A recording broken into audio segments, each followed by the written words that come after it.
Hey guys, we're coming on to the last topic of carbon and its compounds. This is lecture 7. We are doing Master Organic Chemistry. Now, in order to go further, there are a few important terms जो कि आपको पता होने चाहिए जो हम लोग आज करेंगे डिस्कस. So, आपको पता होना चाहिए कि क्वांटम मैकेनिक्स के अकॉर्डिंगली एटॉमिक ऑर्बिटल क्या होता है.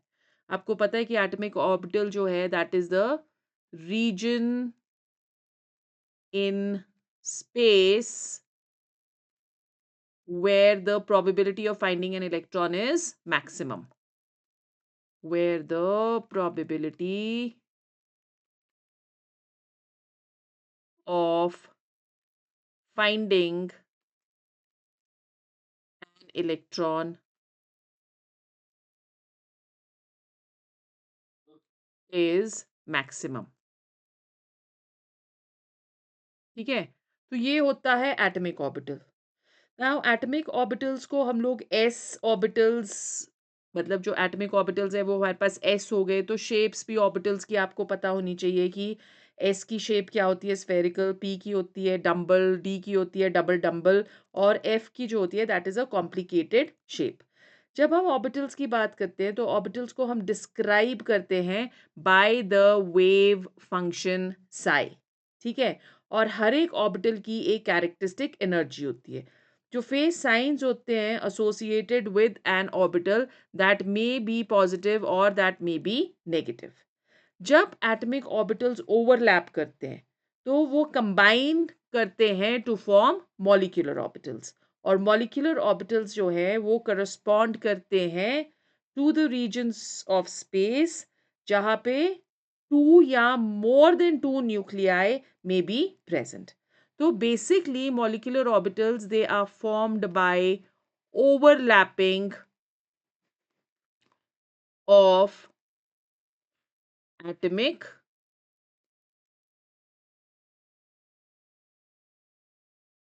ऑर्बिटल्स. ठीक है, सो ये मॉलिक्यूलर ऑर्बिटल्स होते हैं. नाउ जो मॉलिक्यूलर ऑर्बिटल्स होंगे उनकी ओवरलैपिंग डिसाइड करती है whether it the bonding is or the molecular orbital is bonding or it is anti bonding. तो जब भी atomic orbitals with the same phase sign interacts, so if you taking let's say s हम ले रहे हैं इस तरह से, और this is another s orbital. Positive sign is here. This is the nucleus and positive sign is here and this is the nucleus. ठीक है, अब अगर ये in phase होते हैं with the same sign, then they are going to form bonding molecular orbitals. All right. So this is how the positive sign is there and it is multinucleated or binucleated as you can see. तो electron probability density जो bonding molecular orbital की होगी वो ज़्यादा होती है in the region of space between the two nuclei. All right. Now anti bonding molecular orbitals कैसे बनते हैं? एंटी बॉन्डिंग मॉलिक्यूलर ऑर्बिटल्स बनते हैं जब ऑपोजिट फेजेस जो हैं वो ओवरलैप करें. जैसे for example, again we are taking s orbital over here. So this is the nucleus in the center. ये positive sign आ गया and we have negative sign over here and this is the nucleus in the center. Now यहाँ पे आप देख रहे हो कि positive and negative signs when they are approaching each other, तो then the waves are out of phase and we get an anti-bonding orbital जहाँ पे एक नोड जो है वो प्रेजेंट रह सकता है या आप बोल सकते हो कि नोडल प्लेन जो है वो प्रेजेंट रह सकता है. So this is the nucleus over here, positive sign यहाँ पे आ गया and this is the nucleus over here and negative sign यहाँ पे आ गया. Okay, so anti bonding orbital जो है इसकी एनर्जी हमेशा ज़्यादा होती है देन बॉन्डिंग ऑर्बिटल. और इलेक्ट्रॉन प्रोबेबिलिटी डेंसिटी जो होगी region between the nuclei is small. You can see that there's a node which is present. Wherever a node is present, the wave function that becomes equal to 0. So having electrons in any anti-bonding orbital वो help नहीं करती to hold the nuclei together. Okay, so basically it is the internuclear repulsions जो कि उन्हें एक दूसरे से दूर कर देती हैं. Then what is a sigma and a pi bond? You know that for any sigma bond the overlap is head to head. तो अगर S और S बॉन्डिंग हो रही है या एस और एस ओवरलैप कर रहे हैं, तो एस और एस कैसे ओवरलैप करते हैं? They can only form a sigma bond. This is how the sigma bond is formed. As far as the P is concerned, P sigma और pi दोनों बनाता है. तो अगर head to head overlap होगी like this, then it is going to give us a sigma bond. ठीक है, so head to head overlap is going to give us a sigma bond. और अगर sidewise overlap होती है तो ये हमें देता है pi bond. Pi bond exist नहीं करता इंडिविजुअली, उसको एग्जिस्ट करने के लिए क्या चाहिए? It always requires a sigma bond, which we have already seen while we were doing the hybridization and the structures of ethene and acetylene. ठीक है, now over here whenever we are representing the structural formula, ये भी आपको आना चाहिए कि structural formula हम किस तरह से रिप्रेजेंट करते हैं. तो 3 तरह के मेथड्स या इनफैक्ट 4 तरह के मेथड्स होते हैं. One is ball and stick, which we have already discussed in our previous lectures. फिर हमारे पास आ जाता है dash formula. So dash formula जो है उस पे हम लोग बॉन्ड्स को with the help of a dash represent करते हैं. जैसे फॉर एग्जांपल अगर आपको इथाइल अल्कोहल रिप्रेजेंट करना है,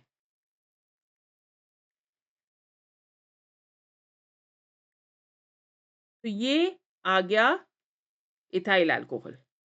ओके, तो this is known as the dash formula, right. फिर उसके बाद आता है condensed formula.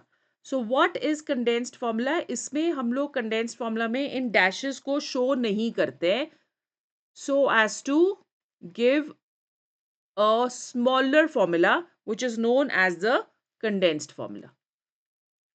So for condensed formula, ethyl alcohol would be represented as CH3, CH2 and OH. And then we have the bond line notation or bond line formula. Bond line formula में we are only showing the lines, the bonds with the help of lines. So अगर हम CH3, CH2, OH ले रहे हैं,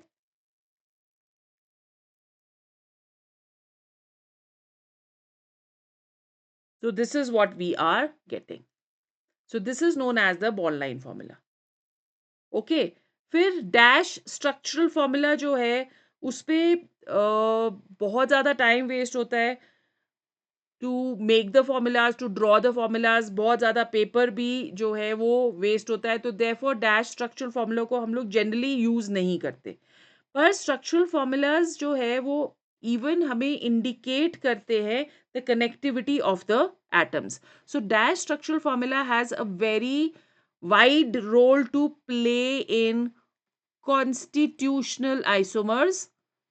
I hope you remember कि constitutional isomers क्या होते हैं, which we have already done in our previous lectures. तो constitutional isomers जब हमको exhibit करने हैं, तो connectivity अगर हमें show करनी है, तो dash formula that helps us a lot. Okay. Now over here अगर हम लोग condensed formula structural formula पे जाते हैं, तो condensed structural formula जो है as we've already said कि we can convert it into the dash formula can be easily converted into a condensed formula. तो अगर आपके पास condensed formula लेना है आपने propyl chloride का, so you are going to write it as CH3, CH2, CH2Cl. Okay. Cyclic molecules जो होते हैं उसमें हम generally we use the dash formula. जैसे फॉर एग्जांपल अगर साइक्लोप्रोपेन हम ले रहे हैं, तो साइक्लोप्रोपेन का जो डैश फॉर्मूला होगा that is going to be this. So we have CH and we have C and we have H and H, right. और फिर उसके बाद हमारे पास C आ गया. तो आप देखते हो कि कहीं पे भी अगर आपने H छोड़ दिया तो फिर प्रॉब्लम हो जाती है. तो इसी को अगर हमें कंडेंस्ड फॉर्मूला में कन्वर्ट करना है, then it is very very easy. और इसी को अगर हमें बॉन्ड लाइन में कन्वर्ट करना है, तो it becomes even easier. Okay. So bond line formulas cyclic compounds के लिए हम लोग जनरली बॉन्ड लाइन फॉर्मूलाज ही यूज करते हैं, राइट? जैसे फॉर एग्जांपल अगर हमको यूज करना है फॉर साइक्लोहेक्सेन, या हमें यूज करना है फॉर साइक्लोपेंटेन या साइक्लोब्यूटेन या साइक्लोब्यूटीन, तो this becomes easier, right? But bond line notations we also use for straight chains. Like for example, if you're doing like this, तो यहाँ पे जब nomenclature आप करोगे ना, तो इसको आपने हर एक joint is a carbon atom. So number 1, number 2, number 3 and number 4. So this is going to be 2-chlorobutane.